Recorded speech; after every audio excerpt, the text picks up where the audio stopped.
Hey guys, well, welcome back to Scotty's shed. Been a long time since I put anything up.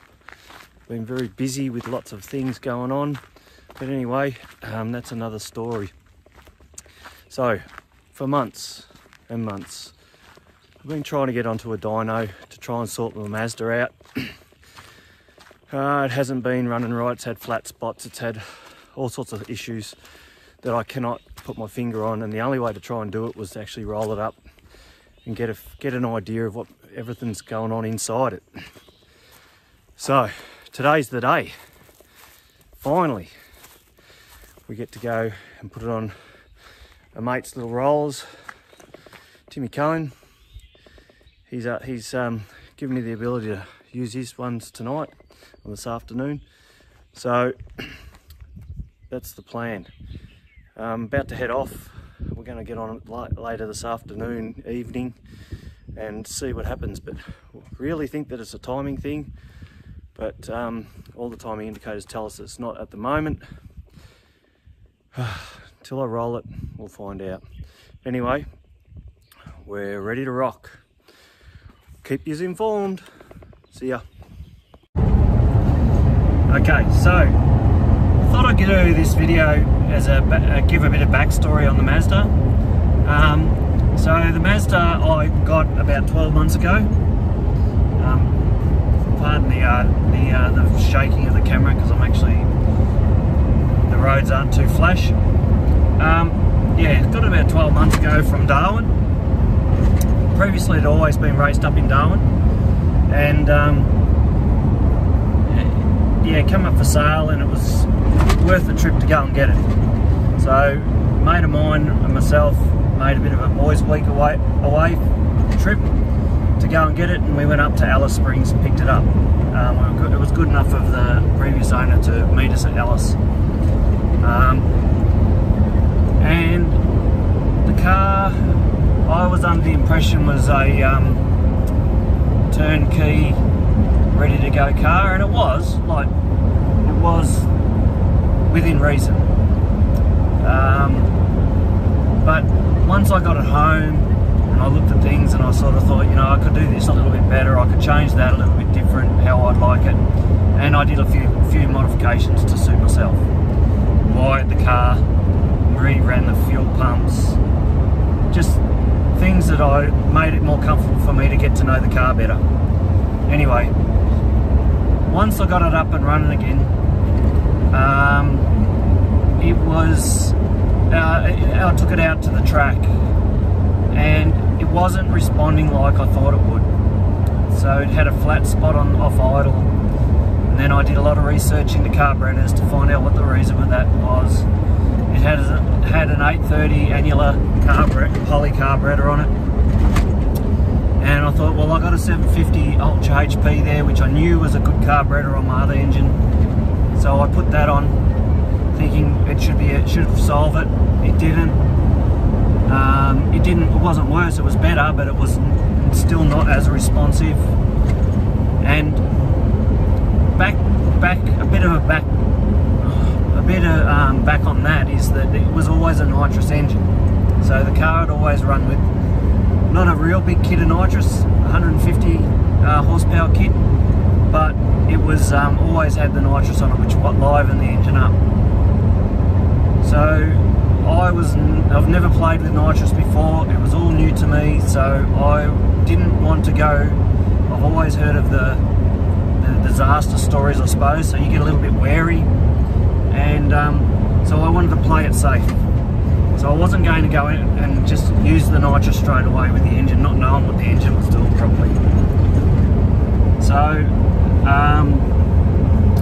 I tried to do the NA thing and it just wasn't responding, wasn't happy with it. And I thought the only way that I'm going to truly know what this car is to put it on the dyno.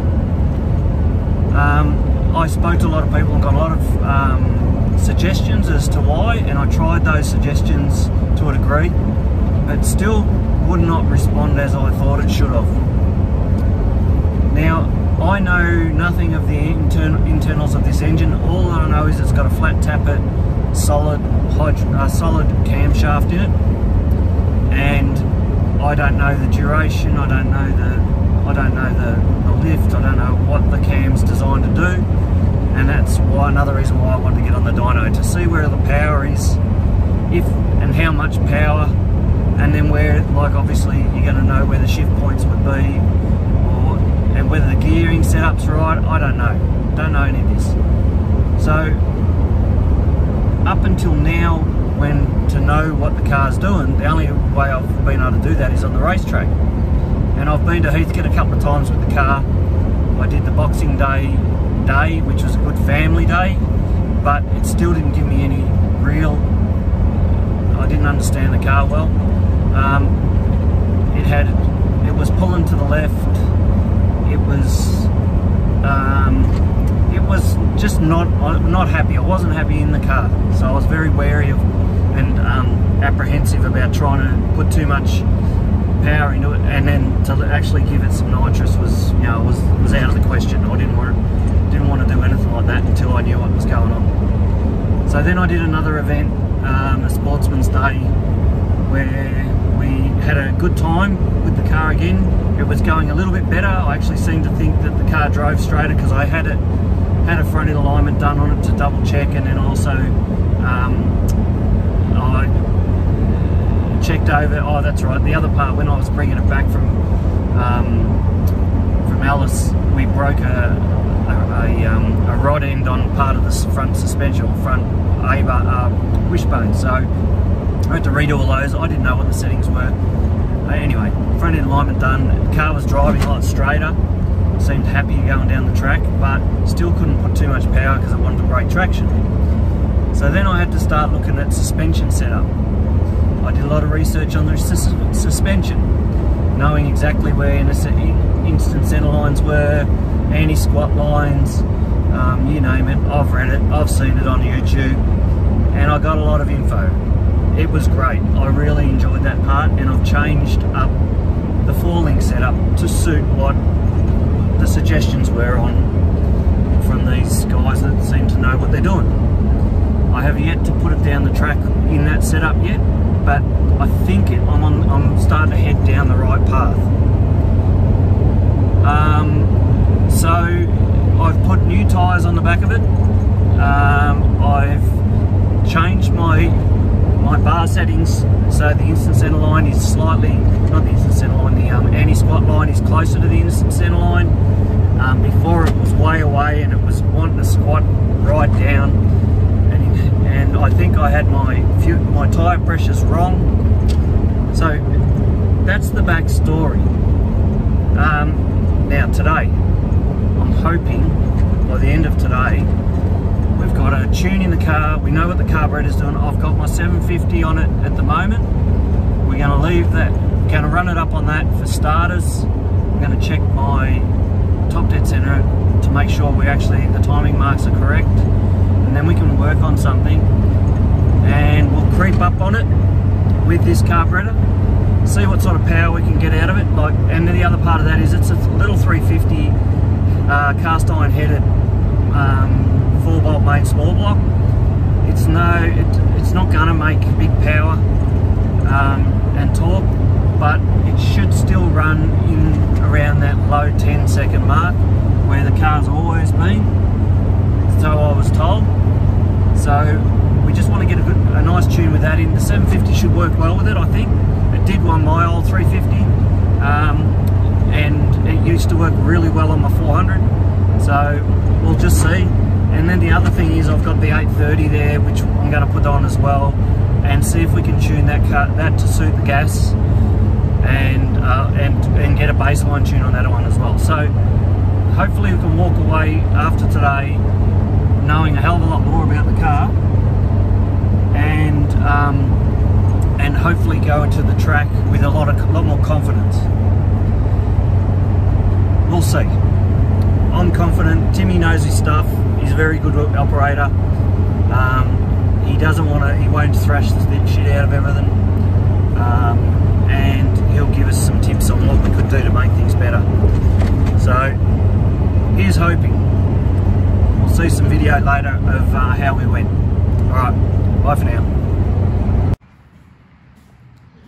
Alrighty, Right, here we are, Timmy's shed on the rollers. Doesn't look like we've got wheels under it because we've got such a shortened diff. But this is the first time this car's been on. Small block Chev, nitrous. Let's see if it makes a difference. Getting a tune into it. We've got the bottle there in case we want to give it a spray. Car's on the rollers. We're ready to go. Just plugging her in. Alright. Had a bit of a drama earlier with the transmission cooler leaking. We'll fix that now. And yeah, we'll just getting it ready. Plug everything in. So this is it, 1982 I think it is. Mazda 626, 350 small block power glide, 9-inch diff, 4-link rear end, trans brake, 2 nitrous kits, and yeah, it's pretty good. Anyway, let's see what happens. Bring it up to 80 k's. Yep. And just put a little bit of load on it. I think that's working. Anyway.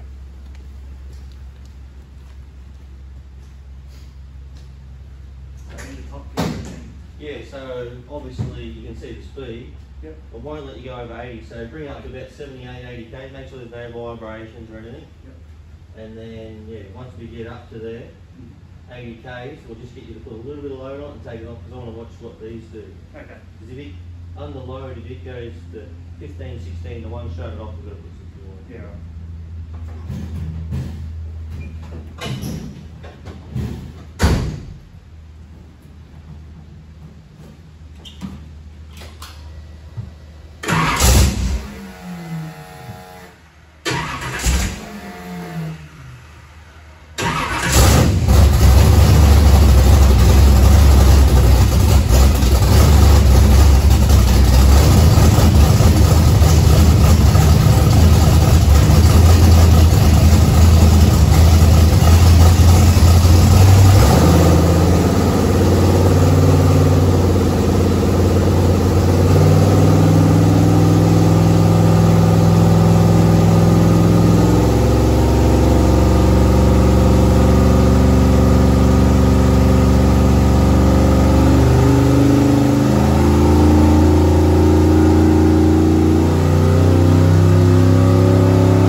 So there's a couple of ways we can deal with it. Yep. Either block the power valve off in front, Yep. up the gym, because obviously you're not going to be cruising on the street and then fucking go, or Yep. obviously once we remove that power valve, we get rid of the street liability. Yep. Otherwise, we've got to change the head leads drastically. Is that when it was open? So that was when the secondaries are coming in. That it leaned right out. When you literally got started going, it's really lean. Yeah. Okay. Really lean. And then obviously that just takes a long time to respond to the colour. Yeah. That's got it. Yep. Yeah, that's right. So you can just see they're trying to drive off it. You just got to better it even to roll on in with that load. Yeah, exactly. But it looks like it's got heaps of fuel, like 12. Yep. So it looks like it until it must have. Yeah. Okay. Yeah. Under load at 80 k's is fine, but that initial hit, bad. So what do you suggest? The cheapest and easiest way, let's pull the power valve out, lock it, because we've got a power valve on the back. No. I'm pretty sure that was blocked. Yeah, I think, what was that 950? I remember one year I didn't. Well, let's pull hold up and have a look.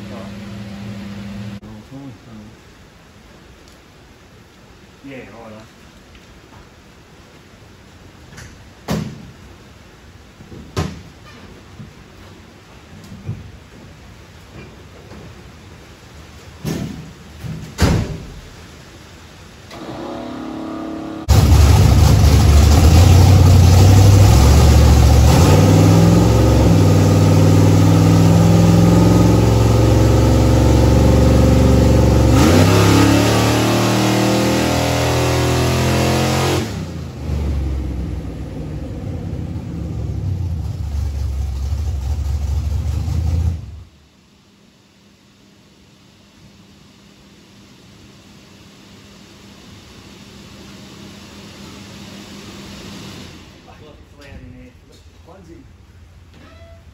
So we're going to have to drop the back down a bit, but yeah, we're way too rich. Yeah, that size is way too big. Yeah, so we're going to have to do that for that. I don't think that power valve is doing much wrong. Yeah, right. We're staying shut all the time. So yeah, there's a big stumble. That Yeah, one the opened drone up thing's all the way. better that time Yeah. off the throttle, Yep. but we need to, Yeah, I get that now. so we need to pull two out of the back, So jet's out the back. and we may have to go down to the front, obviously. So 99 back to 89 or 80, 88. What's in the back, do you reckon? They'll be, if it's got no power valve, they're going to be fairly big. Yeah. If it's got a power valve, they're probably like 80, they might 88s, 90s maybe. I reckon we need to at least come 4 out of the back. Yep. And maybe 4 out of the front. Yep, should. Yeah, okay. But that's Yeah, what it's all that's about. cool. Yep. Let me get rid of this off there. Hey everyone. Alright, so a few results of what's going on with the dyno. We're making progress. Found a few things out that I had done wrong that hadn't helped the engine. But now we're onto it. We've so far I think the best we've got is 305 horsepower at the tyres. Not sure what the torque is yet, but it's making power. It's a nice little engine, nothing seems to be going wrong. We're playing with the 750 Holly at the moment, the Ultra HP. Now we're just about to put a set of plugs in it, and we'll just have a read of the plugs before we change over to the 830, and then we'll go and see what we can get out of it there. But yeah, definitely well worth the effort. The car's happy, I'm a lot happier. I feel a lot more confident with what's going on. Timmy's been explaining a lot to me on why things are going wrong, or why things haven't been working as they have. But yeah, well worth the effort. So we'll just see how this finishes up here with this last little test on the 750, and then we'll move on into the 830. So I'll get a bit more video of that.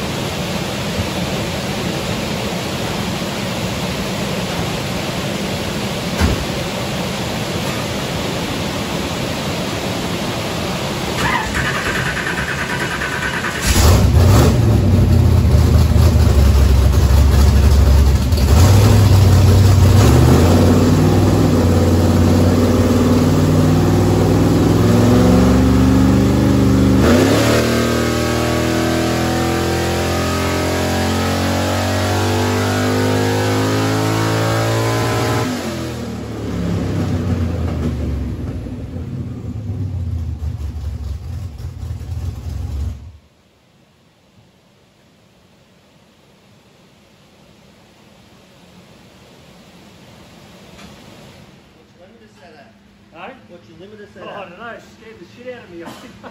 I didn't look.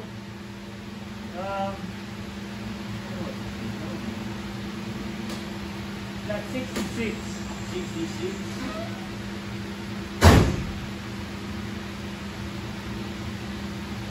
So yes, just rolling it. G'day everyone. Well, last night was a major achievement. We got the car all done, rolled up, checked everything, and we've got now a car that will run properly. I'm not going to say it drives properly because we haven't been on the track, but So I've been waiting so long for this little sheet, and here we have it, my dyno sheet. The dyno sheet tells me we made 328.1 horsepower at, what was the revs? When did it drop off? It was